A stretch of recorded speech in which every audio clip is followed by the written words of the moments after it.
Okay, wait. Okay, I'm gonna tell you how I went from making $12 an hour. Actually, I found an old pay stub and I started out making $9 an hour as a chiropractic assistant to $60 an hour working online. So I was working like 50 hours a week, 50 to 55 hours a week at this chiropractic office. And I was in nursing school at the same time. I went to nursing school for 2 years because I didn't know what to do with my life. I was living by myself, could barely afford to pay my bills. I was super depressed, couldn't afford therapy, just felt really lost in general.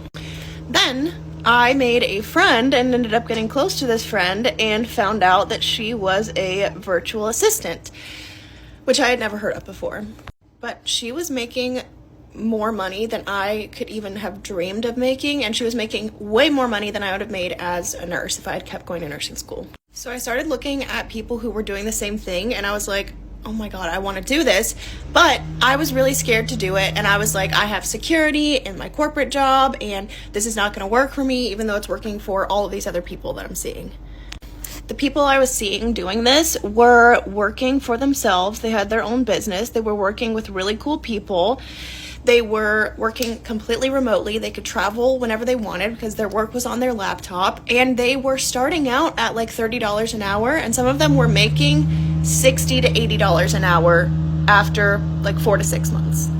So I sat on it for about 6 months before actually starting my Instagram, and I was working with wedding creatives. So I started posting. I also signed up for a course to help me learn, which I had to put on 2 different credit cards because I was so broke.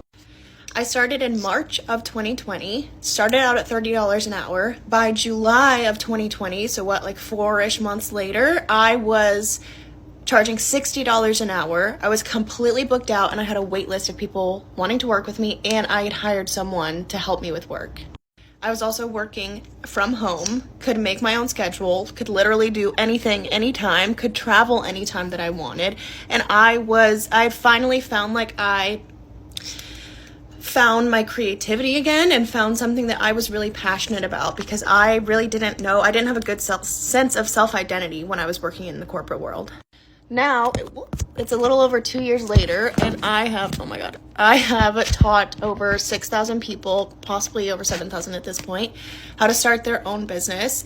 I have a multi-million-dollar business, and I have a podcast. I've met so many cool people. I've been featured in Business Insider, Verizon, Yahoo, In the Know, all these things, and my life is completely different. So, my point in this is, if you want to start a business, do it. If you want a part 2, I can make one.